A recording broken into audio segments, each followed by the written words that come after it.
Hello and welcome to episode 7 of the Motivational Millennial Podcast. Oh yeah! Today we speak with PG Sittenfeld, who will share his journey in the political realm and how millennials can make positive change through policy. Awesome. So stay tuned after the interview when Blake and I will discuss our biggest takeaways. Just a quick note, the audio quality at the beginning of the interview is a little bit shifty, but stick with it and things will resolve quickly. Let's do it!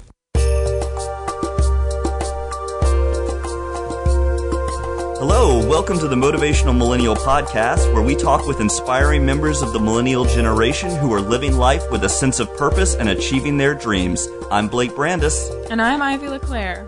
Our motivational millennial guest today is PG Sittenfeld. PG currently serves on Cincinnati City Council, where he chairs the Education and Entrepreneurship Committee and was the youngest council member ever elected in Cincinnati. He was a 2016 candidate for the Democratic nomination for Ohio's U.S. Senate seat, a race in which he finished second, earning nearly 250,000 votes in his first bid for statewide office. PG also co-founded the nonprofit Community Learning Center Institute, which included an innovative proposal to turn school buildings into around-the-clock learning hubs featuring adult education, health and dental facilities, and recreational programs. PG, welcome to the show. Yeah, Blake, Ivy, thank you both so much for having me on. I feel like I'm not convinced that I'm worthy of being on the Motivational Millennial Podcast, but I'm honored nonetheless for the invitation. Well, thank you so much. So, PG, we'd love to hear more about what you're up to and why you're passionate about it. Yeah, well, from the sort of the introduction that you just gave, obviously the path that I have chosen at this juncture in my life is public service. And I think there are a lot of reasons why I'm passionate about it. One, there are issues that I think, our generation, for the most part, cares deeply about, creating an environmentally sustainable planet, making sure that there's, LGBT equality across the board, making sure that folks aren't crushed beneath the terrible burden of student loan debt. So, there are a lot of issues that have motivated me to go into public service and elected politics specifically. There also is a generational bent. You see all of these studies and all of this data. Young people, they're not participating in the democratic process in terms of voting, but even more so, they're not running for office. It's not a path that, for whatever reason, they think seems important or seems appealing, or that they're willing to go into. So, I think one of the best things to do is sort of lead by example. So, when I hope other young people say, all right, well, Sittenfeld seems to have, gone into public service in his hometown of Cincinnati. He seems to be enjoying it. He seems to be getting some stuff done. So maybe I should give it a second thought. So those are sort of part of a little bit of why I'm passionate about public service in general. The second thing I would say, since my current perch is, as an elected leader at the city level, I do think that right now cities are sort of the laboratories and the engines of our democracy. When people look at Washington, there's so much fighting and, gridlock and dysfunction. It just feels like things aren't getting done. I think at the city level, you can actually test an idea, implement a solution. It's a place where if you want to try and, pursue something, you can actually get it done. So I think I'm a big believer and very passionate also about the idea that sort of cities are great places to test things and to be innovative. So those are a little bit of, why I've chosen the path that I've chosen. I love that. And I'm curious, so you mentioned the generational challenges, and I think certainly in the political process among the millennial generation, there is a good amount of cynicism, a good amount of apathy often, in the sense that we can't make a difference, nothing will change. I'm curious, when you were on the Senate campaign trail and interacting with millennials, what kind of conversations were you having, and what kind of perspectives were you hearing from members of the millennial generation? Well, it was an interesting question, and one of the sort of things, I feel like in general, the disproportionate amount of oxygen in a campaign goes to the horse race sort of, aspects and dynamics of it. So, what do the polls say? How much money is someone raising? It's all about the politics. And, especially amongst the millennial generation, when I would be speaking to a group of college students or a group of young professionals, they always wanted to dive right into the issues and talk about, PG, where are you on the Iranian nuclear negotiations? And what do you think we need to be doing to address climate change? How can we make college more affordable and things like that? So you never want to sort of paint with too broad a brush. Mm-hmm. But there was a big focus on substance. And look, I do also think that there was, there's a frustration that if you look at the United States Senate, a body of 100 people, it should sort of be a wellspring of leadership guiding the country in the direction that we want it to go. and we would want it to be reflective of of our country and sort of in all of its forms of diversity. It'd be hard to be a 20-year-old, a 25-year-old, a 30-year-old, a 35-year-old and say, yep, I see myself in the United States Senate. And look, I feel passionately, I want there to be more women in elected office. I want there to be more minorities in elected office. But I think one of the ways in which diversity sometimes gets overlooked is having more young people in elected office too. Yeah, I want to go back to something you said earlier, which was that, you're hoping to kind of inspire other young people to go into public service because you're saying... Well, I'm not sure if I am or not. I hope I am. You're hoping... Yeah, you're hoping to inspire. That's great. That's all that we can do, right? Is be ourselves and hope that we inspire others by doing that. But what you mentioned was, you said, look at PG Sittenfeld. He seems to be having fun. And so I want to know what's fun for you about being in politics and being in public service. I graduated from college a little under 10 years ago. And this is I feel sort of ancient now, but this was in a pre-recession world. And, I'd say maybe 50% of my friends from college went into the financial services sector, or they would become consultants at, McKinsey and Bain and Boston Consulting Group. And no judgment, those are all great jobs, and they obviously were talented to be able to land them in the first place. But as these friends were sort of going to prestigious jobs on different coasts, I think there was a little sense as they watched me go back to my hometown, go back to Ohio, of saying, man, Sittenfeld is really slumming it there, going back to the sticks in the Midwest, like what's ever going to become of him? When I've run into them since then, and I think a lot of this has been because they've sort of seen me explaining my life and explaining what I do in politics at City Hall on Facebook. I don't know if they're jealous, but I think they can tell that I feel incredibly rewarded by the fact that, I can put in hard work and then sort of see the fruits of my labor. So, I think there's been a little bit of a reversal where, what seemed like maybe the sort of oddball path to pursue has been the one which has maybe brought a little bit more satisfaction than some of my friends who are still, sort of grueling and grinding away at big banks. I would say that the fun stuff is everything from getting big things done. I was just talking to someone recently about a vacant condemned building that we've been able to turn into a new preschool facility. So really tangible things like that to, everything from, like lighting a giant menorah on Fountain Square during the holidays and, being like and I use this term loosely, a celebrity dog walker during the SCPA's sort of annual fur ball. Just you get tapped to do sort of fun and interesting things. And I sort of see my role as wearing two hats. One is asking myself when I wake up every day, what are the biggest challenges facing Cincinnati and what can we do about them? That's sort of role one. And then role number two, which I relish just as much, is saying, okay, what are all the good things and good people and just good happenings going on in Cincinnati, and my second role is to be as big a cheerleader for those things as I can. So I like both of those. We oftentimes, when we figure out our passion, there's like a moment or we have a realization or something someone said.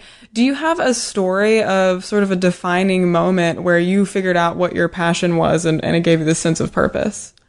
It's a good. I'm not sure I would necessarily say one single sort of come to Jesus moment when the skies parted and I feel like I had total clarity on my entire life. But one of the things I will say is running for office, and if either of you or your listeners ever want to run for the United States Senate, let's definitely swap notes before you do. That's generous. But, I think running for office, it does, you wake up every day and you're thinking, okay, why am I doing this? Sort of who am I fighting for? What causes am I trying to advance? And I think inevitably it causes you to think about the ways in which sort of you've been lucky. What have the sort of fortunate breaks been in your own life? So I reflected about this a lot, and I would also talk about it on the campaign trail. I had a somewhat sort of unusual circumstance growing up when every day when I was in preschool, I got a ride to school with the preschool teacher. When I was in middle school, I got a ride to school every day with the middle school librarian. When I was in high school, I got a ride to school every day with the high school art history teacher. And if that sounds like a totally strange scenario, in each case, that teacher was also my mother. So it's a little bit of a sort of different arrangement. And look, of course, at the time, especially in middle school, you're filled with adolescent angst and teenage embarrassment and things like that. But, I do look back now and I think to myself, every day growing up, I had a caring on this on the journey to school each morning. I had a caring parent, my mother, by my side the destination was a great education. And, if we could do that for everybody, for every young person in this country, what would our society look like? So, again, it's not a single moment because it was rides to school over the course of, 16 years. But I do sort of as a metaphor for life and as a sort of, being able to travel a road that leads people to a better place. It's really something that I've been reflective of just as I guess a sign of my own good luck and good fortune in my life. That mentorship is really powerful. And I think looking at interventions in communities where adult mentors help guide and share the journey and the challenges with young people, I think that's really powerful and impactful. One thing I loved about what you just said, riding along with your mother to school and all the different iterations that took over time, is that power of mentorship around young people, guiding young people and sharing their journey and their challenges. And that's really communal and a community-based effort that I think you've seen and that you've initiated. And so I'm interested to hear a little bit more about the work that you've been doing with the Community Learning Center Institute and that community-based approach to helping solve the challenges that people are facing in their daily lives. Yeah, no, it's another great question. Just one sort of addendum in terms of those rides to school with my mother is I feel like when we were in middle school, of course I was sort of embarrassed to be getting out of our, old broken down minivan with her. I think by the time we were in high school and she would see me coming down the hallway, I think she was more embarrassed of me at that point. So our roles reversed. But yeah, so the work that we've been doing in Cincinnati, turning schools into sort of round the clock hubs. So instead of a 7:30 a.m. to 2:30 p.m. school day, after which you lock the doors, turn off the lights, shoo the kids into the street, say these publicly funded facilities that have libraries and basketball courts and meeting spaces really should be a bustling round-the-clock community center and community hub. And I think the reality, for better or for worse, well, unfortunately, I guess maybe just exclusively for worse, young people that walk in the doors of our schools these days are carrying, so much baggage in so many different ways. Folks that their families might be dealing with food insecurity, or they haven't had proper dental care, so they have dental decay that actually becomes so physically painful that it doesn't matter how smart you are, it's difficult to learn. So the approach we've taken in Cincinnati is no matter who you are, no matter what zip code you're from, when you walk through the front door of one of our schools, we're going to be able to sort of address whatever challenges you're facing so that you can, so that a school can be what it should be, which is an environment where young people can sort of be focused on learning and self-flourishing. So, some of the unusual things that you might see in some of the schools if you walk into Cincinnati are co-located eye clinic inside of a school, so that if you are a young person and you can't see the chalkboard, that's not going to be an obstacle to your success. Co-located dental clinic inside our school, so that again, pain from tooth decay isn't going to stop you from, being a high achieving student. And, so many different forms of partnership. I just mentioned the health ones, but after school programming, adult education, recreation, and to really make it more than about just the students too, to say, these schools can be places for students, for their families, for the surrounding community. And it's been a real success in Cincinnati. So it's been something I've been proud to get to champion and to be involved with. I think treating the whole child like you're describing is really incredibly powerful and recognizes that education is an experience that is both physical and mental. And I think so often there's the ignoring or maybe just alighting of the person who is the child learning, and not just they are empty containers to dump knowledge into, but this is someone who's having an experience of education. And I think giving them the resources like you described to help them overcome some of those challenges is really powerful.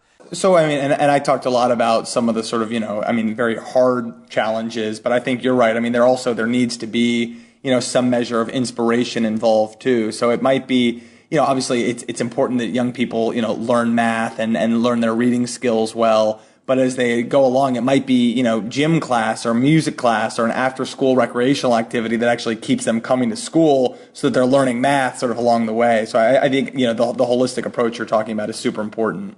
So I'm wondering, do you have a story or a moment of meeting a child that inspired you to look at this whole child approach? Well, so the person who, I am glad, I feel fortunate that I get to interact with, incredibly inspirational young people all the time on a regular basis. But actually, as I was finishing up graduate school in England, when I was back for winter break in Cincinnati, met a woman, her name is Darlene Kamine, and I went back to England for grad school, and I sent her an email saying, I will carry your purse around. I will be your chauffeur. I want to work with you in some way. And she's really been nationally one of the most respected people in sort of advancing this notion of schools as round the clock hubs, schools as community learning centers. But look, I don't want to be overly morbid on your otherwise sort of motivational podcast. But, I've talked to young people who their sense of, persistence and perseverance, I find inspiring every day. I remember talking to a young woman who actually was in school at one of the schools, which has sort of the most robust model of a community learning center we've got. It's got the co-located dental center, eye clinic, early childhood, adult GED program, etc.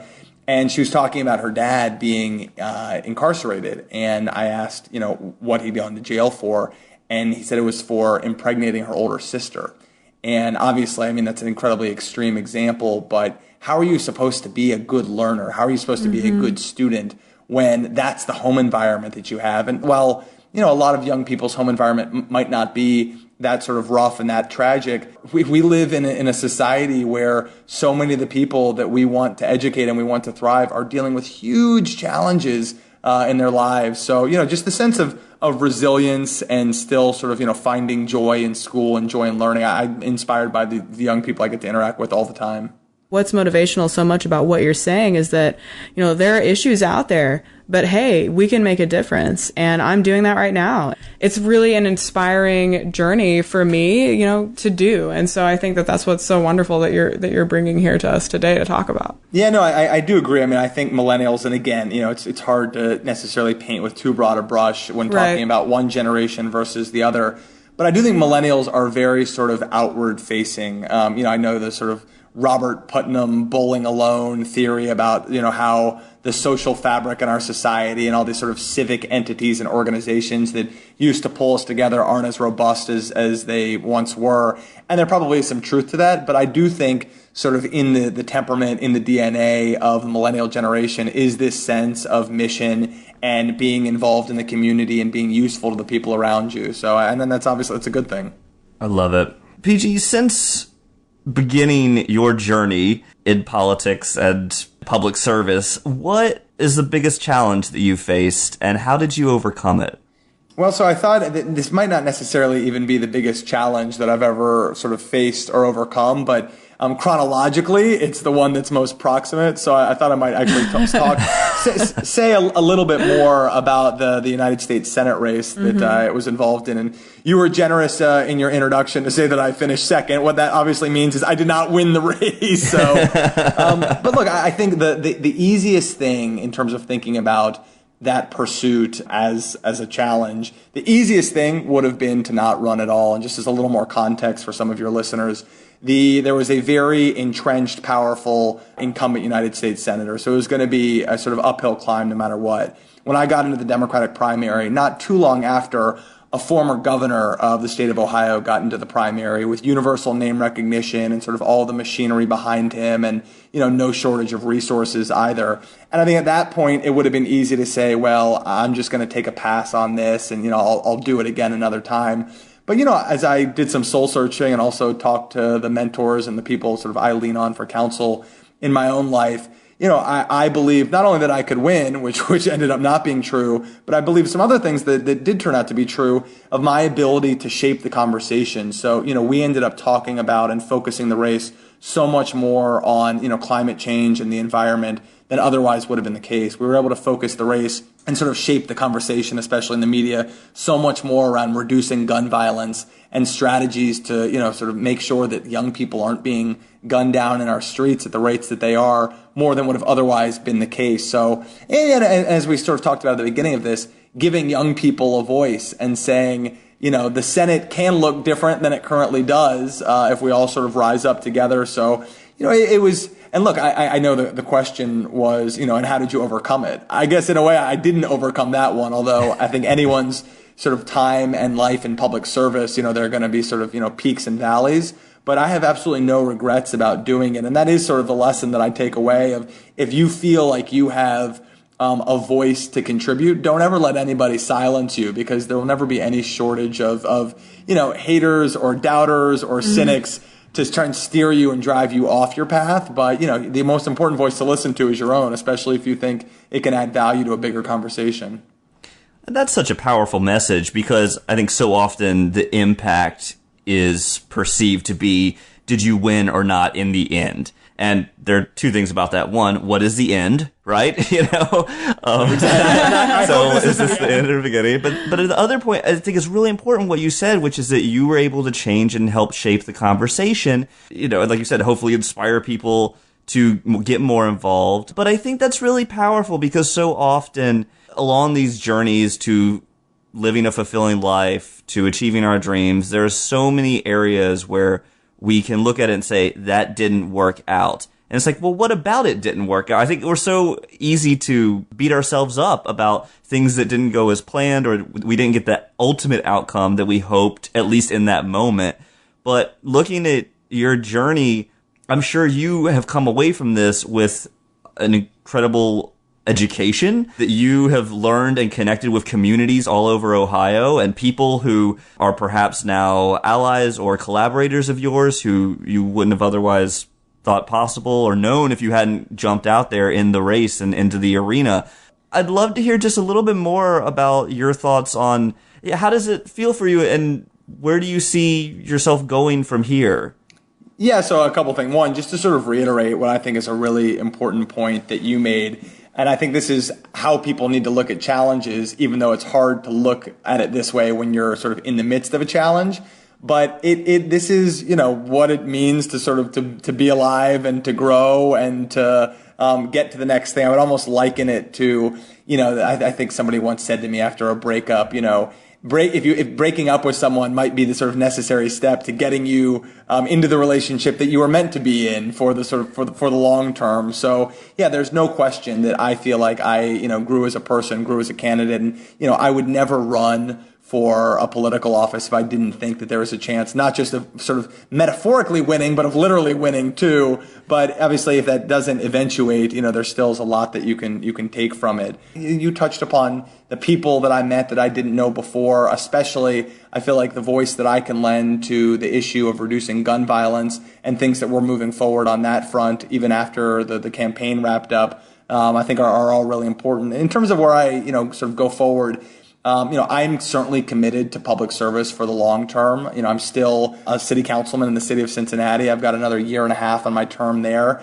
I think it's fairly likely I would try and do one final term before I'd be term limited out at City Hall in the city of Cincinnati. But look, I want to make my impact in the biggest way possible. So will I, in my lifetime, take another crack at a United States Senate seat or something like that? I think I definitely would. But, I'm also I want to go where I feel like I can be most useful. So I'm sure there will also be a moment when there's a chapter of my life outside of elected politics, whether it's trying to start and grow a business or, being involved, as I have been in the past, with education nonprofits or something like that. But I think it's another thing that I sort of appreciate about millennials. And, the world has changed a lot. But I think what used to be this sense of, okay, I'm going to go to this company and I'm going to stay here for 35, 40 years until I retire. Now millennials are like, okay, I'm going to try and make as big an impact here for 3 years and then do something else for 5 years. And then, and I don't think that needs to mean that people are sort of going where the wind blows them, but I think it means that there are different ways at different moments of having an impact, and, people should have the flexibility to feel called to those things. Yeah, because what's the underlying common thread is meaning. And so right now it's like for you and your journey, you're wanting to make the biggest impact that you can, and you're doing that through public service. And you're saying that, hey, maybe in the future, what's going to help me feel the most fulfilled and get the most meaning out of my life and for others is going to look totally differently. But there's like always this underlying kind of thread that's about pursuing something that's fulfilling and meaningful to you. And for you, that's in part about giving back to others as well. Absolutely. It's amazing. So I think this is a great time because I'd love to hear what advice that you have for other millennials who are moving forward on a journey toward fulfillment and success themselves. Again, I feel like the question's probably above my pay grade, so take it all with a grain of salt. I am reminded, actually, when I turned the ripe old age of 30, maybe a year and a half ago, I wrote a piece in the Huffington Post that was, I think, a reflection of like 30 somewhat specific pieces of advice for people still in their 20s. If any of your listeners want to go, I think it was, I think something like 30 tips for your 20s. It was a Huffington Post article, but I think two things sort of come to mind. One probably will not shock you to hear, given that I just ran a scrappy underdog campaign for the United States Senate, but it's don't wait for other people to give you permission to pursue your dreams or to go after something you want to go after, because so many people might have their own ulterior motives and their own agenda for steering you off the course you want to be on. So, advice number one would be to, don't wait for permission to pursue your dreams, because it might not come, and you shouldn't wait on other people to give it. The second thing, and this is, again, neither of these are sort of, original thoughts on my end, but just through the lens of my own experience, is for people to be as intentional in their personal lives as they are in their careers. I mean, I just feel like there's this sense of, and I think millennials are an ambitious generation, but there's this sense of, okay, if I want to get ahead in my job, I need to work this hard, and I need to be sort of strategic in this way. But then people think they can just sort of sit back and the love of their life might fall into their lap. And I guess that does happen for some people, but I just think, if somebody wants to meet the love of their life and have a couple of kids by the time they're a certain age, then if they're, and this is not a knock on partying either, but, if you're like out in the club till 4 a.m. every weekend, then that might not, your goals down the road might not sort of be aligned with your actions right now. So I just think an intentionality in your personal life that mirrors the intentionality that sometimes comes more naturally to people in their professional life. I love the idea of intentionality, and I think that's something, certainly for me, I've been trying to work on more often, and I think it does tie in with your first point, because so often we can look to parents or media voices or books we read or whatever and say, oh, I should be doing this, I should be doing that, or I shouldn't do this, or I'm not ready, or whatever. And I think it's really about taking that moment to go for it and just saying, okay, here's my path, here's my journey. Professionally and personally.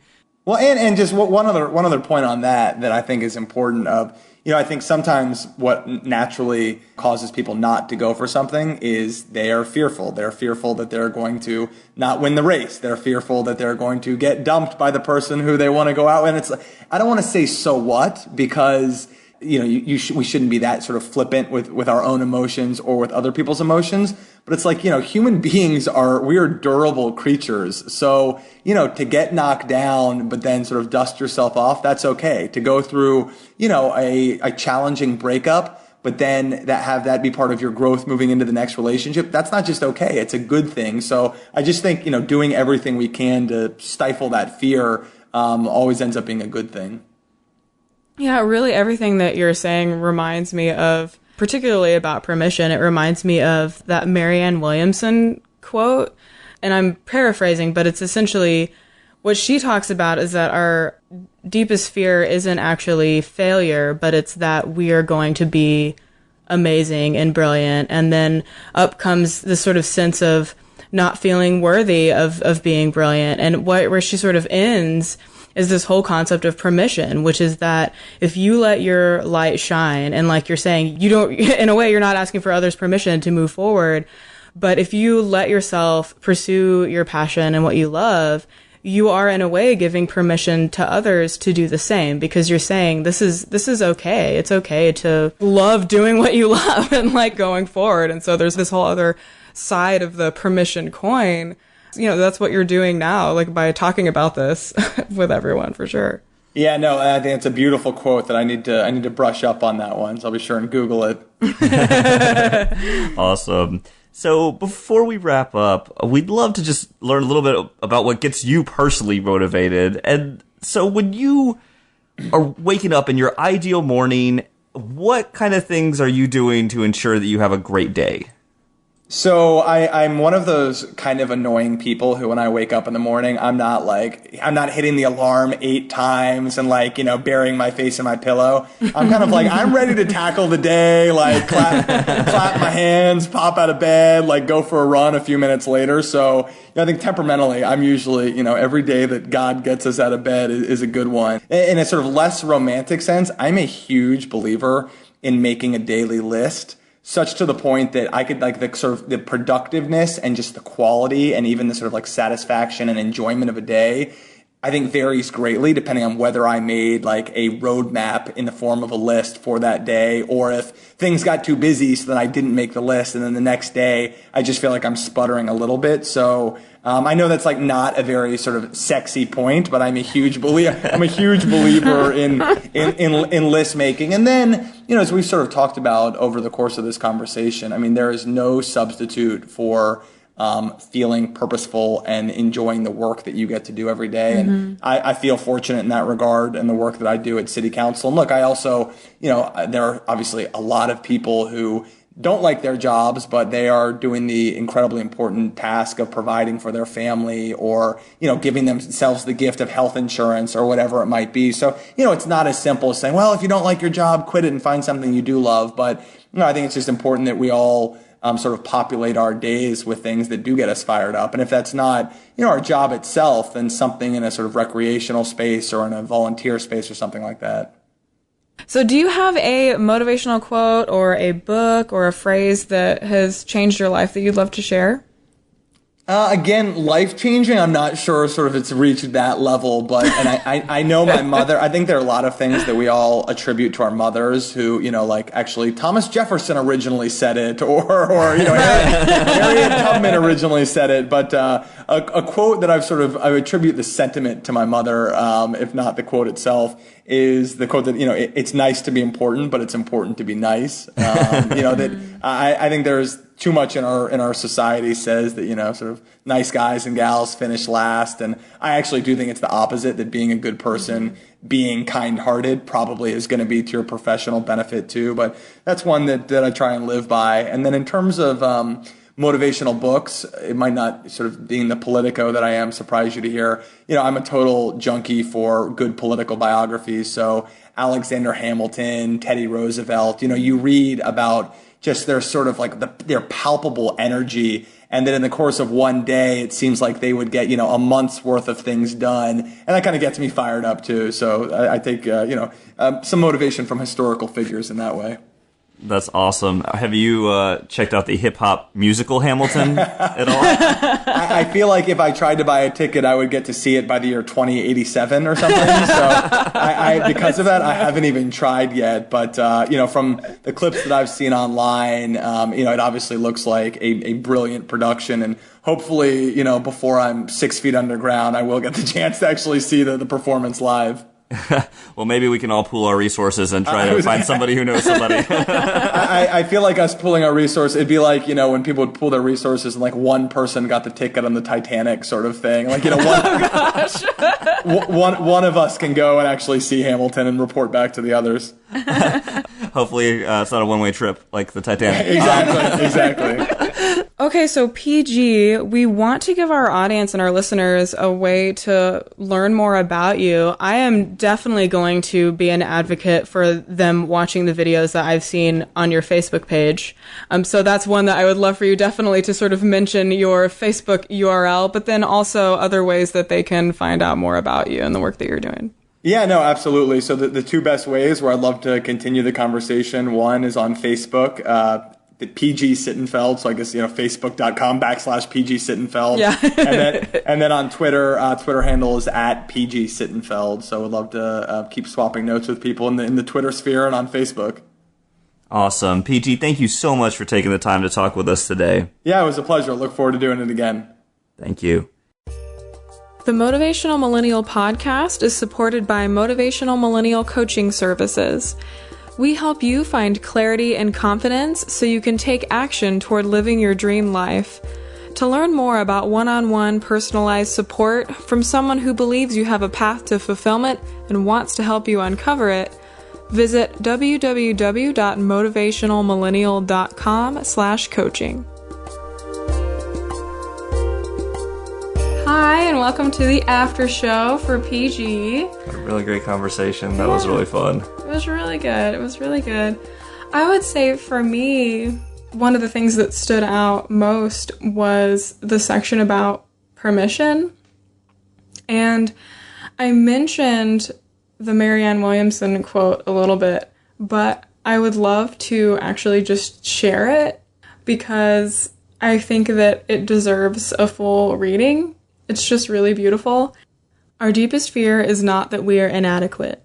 Our deepest fear is that we are powerful beyond measure. It is our light, not our darkness, that most frightens us. We ask ourselves, who am I to be brilliant, gorgeous, talented, fabulous? Actually, who are you not to be? You are a child of God.